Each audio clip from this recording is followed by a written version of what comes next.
Fala pessoal! E aí?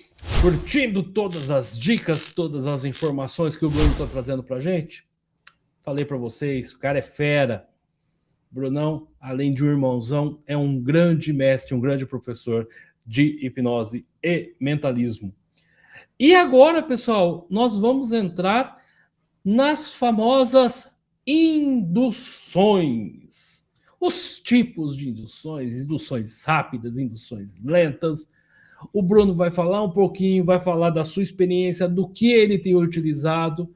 E nós também vamos colocar aí na sequência do vídeo alguns exemplos de induções. Tá ok, pessoal? Mas para começar essa aula, vamos chamar ele. Chega mais, Bruno. Fala, meu amigo Zé, tô aqui mais uma vez.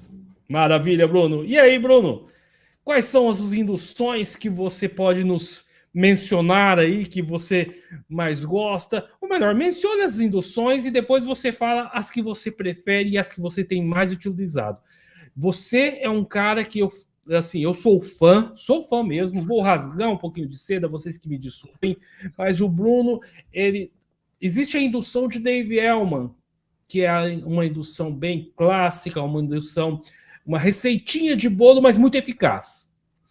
E o Bruno pegou uma parte dessa indução e transformou numa indução super rápida. Mas eu quero que você fale, Bruno. Fala para mim primeiro das induções e fala as suas preferidas. Show, Zé. Então, assim, quando a gente fala de indução, eu faço mais uma analogia do cardápio, sabe?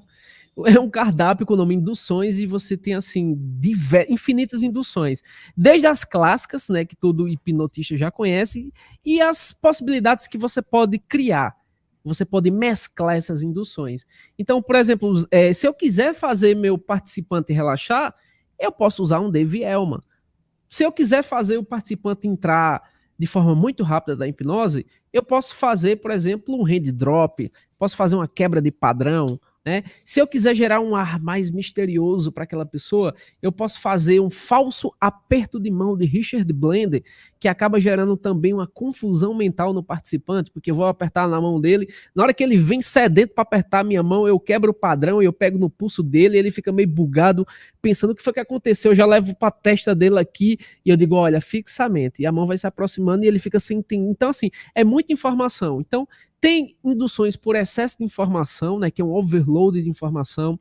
Tem indução por quebra de padrão, tem indução que induz ao relaxamento, tem indução não verbal, tem indução por espiral.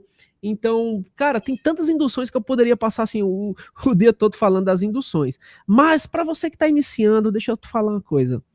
Você não precisa ficar muito focado na indução em relação a achar que isso vai potencializar a hipnose, tá? Na verdade, o que vai fazer ela entrar em hipnose ou não foi o que veio antes. Foi tua comunicação, foi teu rapport, foi as coisas que você fez, os outros elementos que a gente chama pré-hipnótico, digamos assim. Então, se a pessoa já está em atitude mental, nem indução formal precisa. Só basta dizer assim, ó, fecha os olhos e contextualiza a sugestão e já vai funcionar, tá?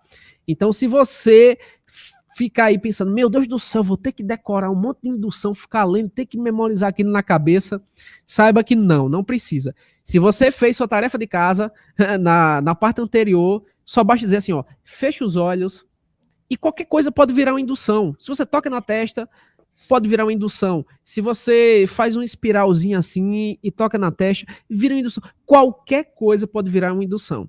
Pense assim, uma indução é um ritual cheio de sugestões. Nada mais. Agora, tem alguns momentos que a gente precisa usar umas induções para, por exemplo, num palco, eu quero ter algo artístico, Zé. Eu quero ter algo visual. Então, assim, por mais que indução não vai potencializar hipnose nenhuma, ela é apenas uma sugestão como qualquer outra, mas acaba ficando elegante para quem assiste, sabe? Fica no vídeo, eu acho muito massa quando eu faço um falso aperto de mão de Richard Blender, ela fica olhando para a mão e de repente eu vou aproximando a mão e depois eu tiro a mão e ela continua aproximando e na hora que ela toca, ela capota. Acaba ficando legal, porque quem assiste, caramba, olha o que aconteceu. Lógico, o leigo vai dizer assim, meu Deus, olha o que aconteceu, a pessoa ficou toda mole. Gente, ficar mole é apenas uma sugestão. Então, quando você vê uma pessoa, quando você faz uma indução e capota todo mole, e uma pessoa que ficou normal, só de cabeça baixa, a única diferença foi que uma você deu uma instrução para ela relaxar e a outra não. Então, assim, Zé, eu não faço aprofundamento no street. Eu faço aprofundamento na clínica, que é outra história, a gente tá falando de street. Num show de hipnose de palco ou no street hipnose, não há necessidade de aprofundar muito o participante. Você pode fazer, subir umas escadas, descer uma escada, coisa simples. Por quê? Porque se você aprofundar demais o participante, primeiro, ele pode ficar num estado muito molenga, que aumenta a probabilidade dele cair em algum momento. E segundo, que você pode colocar o participante no estado de esdelho se ele for muito sugestivo para o estado de esdelho, como já aconteceu. Cada vez que você dobra o aprofundamento, se você ficar aprofundando, chega uma hora lá que ela vai ficar num estado tão gostoso lá, naquela hipnose, que ela vai querer, deixa eu ficar aqui um pouquinho, entendeu? Em alguns casos você tem até negociar com ela para ela voltar, né, um pouco para o lado da racionalidade ali. Mas é um estado bom para o participante, mas não é isso que a gente quer na rua, tá? Na rua a gente quer as pessoas ativas participando, então pensa o seguinte, o que mais importa é o fenômeno hipnótico acontecer. Então, a dica que eu dou para você, tá? Não aprofunda muito as pessoas na hipnose de entretenimento. Agora, se você é um terapeuta, aproveite esse recurso aí. Para quem não sabe, vai ficar de tarefinha aí para vocês. É curso, mas tem um pouquinho de tarefa. Pesquisem mais sobre o estado de Sdale. Esse estado de Sdale é um dos estados onde nós temos a capacidade de ficarmos mais profundamente nesse estado chamado de hipnose. Que acontece justamente isso como o Bruno falou. No estado de Sdale, é um estado tão...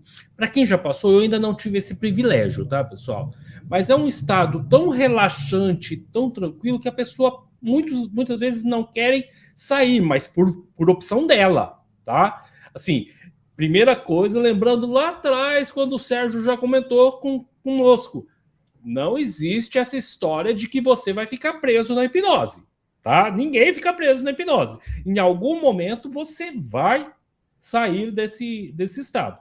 E aproveitando que também o Bruno falou sobre segurança na hipnose, porque nós estamos falando aqui de hipnose de entretenimento e nós estamos falando muito de street, obviamente na rua, e de palco. Não podemos esquecer da hipnose feita online, igual eu e o Bruno estamos fazendo aqui, tá? Mais para frente a gente vai falar um pouquinho mais sobre essa questão da hipnose feito online, mas que é possível sim. Então pesquisem sobre o estado de Sdale que vocês vão perceber muita coisa bacana e vão saber um pouco mais desses estados que a hipnose pode proporcionar e que são, sim, muito favoráveis em clínica. No entretenimento, nem tanto. Beleza, pessoal? Maravilha, Bruno? Até a próxima!